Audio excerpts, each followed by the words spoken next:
Mirëdita të gjithëve, hapim këtu këtë konferencë për mediat të radhës sot jemi me trajnerin e kombëtares U21 Alban Bushi, me kuqezitë e vegjël që po përgatiten për dy ndeshjet miqësore ndaj Greqisë dhe Luksemburgut në ditët e vijim, ndërkohë kombëtarja ka nisur përgatitjet për këto dy sfida miqësore. Trajneri është këtu përpara jush për të diskutuar në lidhje me listën, në lidhje me zgjedhjet, por edhe me objektivat që ai ka, jo vetëm për këto dy miqësore, por edhe për sezonin përpara. Atëherë nisim pyetjen e parë, Sabina lutem. Përshëndetje, Sabina Metere të Sports. Së pari suksese në pra këto dy sfidave miqësore. Alban, çfarë prisni nga këto miqësore? Sa e vështirë është në fakt të motivosh edhe ekipin në këto miqësore kur e dini që kualifikimin e keni të garantuar, por gjithashtu pam edhe emra të rinj në listë. Çfarë prisni si fillim nga këto dy sfida? Është shumë e rëndësishme kjo që thatë ju.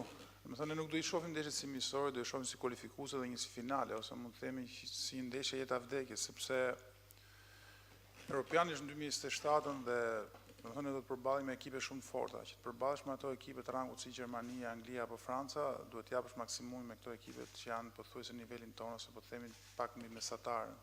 Kështu që çdo ndeshje do të konsiderohet si një finale dhe këtë ja kanë bërë qartë edhe çunave, domethënë çdo stërvitje. Dhe jo vetëm ndeshjen faktikisht, por edhe stërvitja duhet të konsiderohet si një finale në mentalitetin tim. Kurse për sa i përket grupit, është një grup i ri, janë shumë lojtarë që janë të ri, është pak e vështirë me thënë drejtën sepse edhe nuk njihen me njëri tjetrin, po këto ta japin mundësi këto lloj ndeshje dhe këto lloj grumbullimesh që janë pak si të gjata për të krijuar një atmosferë sa më të mirë. Bushi, do të ketë prurje të reja gjatë kësaj kohe apo do të tentoni të krijoni një skuadër të konsoliduar për të shkuar në Europian? Si e mendoni ju? Po ne kemi marrë. Tani pra Burak Alili është një nga lojtarët që unë dua ta falenderoj që zgjodhi Shqipërinë sepse ka qenë pjesë e Zvicrës dhe dua të falenderoj edhe atë dhe familjen e tij që e zgjodhen me zemër Shqipërinë, se është një lojtar që do të na bëjë punë, një lojtar me shumë potencial. Ka qenë në absolut ke moshat e Zvicrës në të gjithë moshat deri ke mosha 20 vjeçë. E falenderoj shumë që është pjesë e jona. Është një lojtar që mbase do t'i shërbejë dhe ekipit tanë në të ardhmen. Pastaj lojtar shumë të ri, shumë perspektivës është, siç është Gabriel Rama nga Atalanta, që është herë e parë që vjen nga ne, megjithëse i vogël mosh, por është lojtar i perspektivës dhe që Atalanta e ka në pikë synimet e veta për brezin e ardhshëm të Atalantës.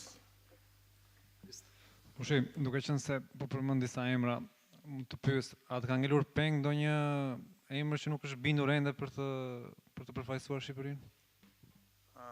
Peng sekundë se po shifja pak emrat këtu.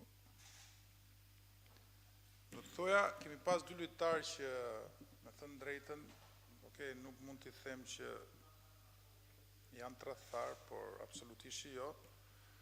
Po thjesht më premtuan deri ditën e fundit që do të vini ke Shqipëria dhe i pasaj ke listë e Kosovës. Nuk ka asnjë gjë të keqe lush dhe me Kosovën, patjetër që po është mëse normale, po thjesht duhet ishin treguar më korrekt në komunikimin që ne kishim, sepse deri ditën e fundit më thanë që do vinë, pastaj pash ke listë e Kosovës. Po absolutisht që nuk jam i mërzitur sepse edhe Kosova është ekip që edhe Kosova duhet mbështetet, sidomos si nga shqiptarët e Shqipërisë ashtu edhe të Kosovës, po edhe të Maqedonisë nga gjithë diaspora, sepse është vendi jonë dhe na bëhet shefi dhe kur shkojnë lojtarët e mirë andej.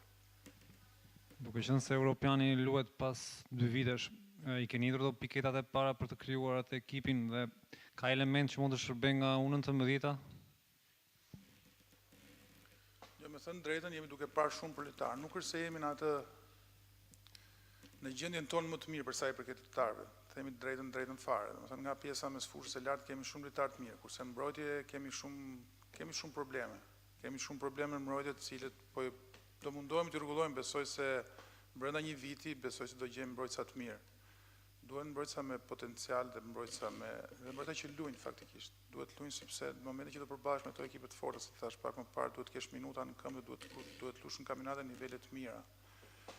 Jemi duke gjetur mbrojtësa. Kemi probleme në krahun e djathtë, kemi probleme në krahun e majt, kemi probleme në qendër të mbrojtjes. Domethënë kemi probleme goxha për sa i përket repartit të mbrojtjes, po shpresoj shumë që do gjejmë mbrojtësa të mirë. Shpresoj shumë që edhe kampionati shqiptar, sepse janë vetëm 4 lojtarë që luajnë Super League, që marrin pjesë ke U21 i Shqipërisë, kemi 2 nga Shkodra, 1 nga Partizani, kemi 2 nga Laçi, kemi 1 nga Fieri, kemi edhe 1 nga Durrësi. Pra është pak, për sa i përket për të krijuar një ekip të QS1 për të pasur Boshtin. Mendoj që Boshti duhet të jetë gjithmonë nga kampionati shqiptar, po e kam thënë gjithmonë që nuk është se japin shumë prioritet të rive në kampionatin shqiptar. Uroj që t'i japin sepse nuk mund të bësh është e vështirë të bësh një kombëtare, por nuk patë bazën, domethënë në kampionatin shqiptar, që mendoj që këta që janë thirrur janë lojtarë me potencial shumë të mirë, por shpresoj që vitin tjetër kemi akoma më shumë të rinj. Një pyetje të fundit. Grumbullimin e mëparshëm me shumë buj ka ardhur një lojtar si Maldin Kaçuri, ndërkohë këtë herë nuk është në listë. Ka ndodhur diçka apo thjesht zgjidhje teknike?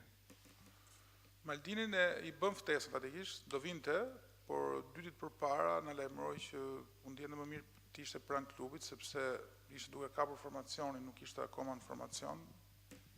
Mendu me stafin që ta linim aty që të dheke klubit sigurohet që të luajt kapi ekipet në formacionin sepse na shërben dhe ne që ai të ketë minuta. Edhe mendoj që dhe besoj që do të jetë pjesë e jona në të ardhmen.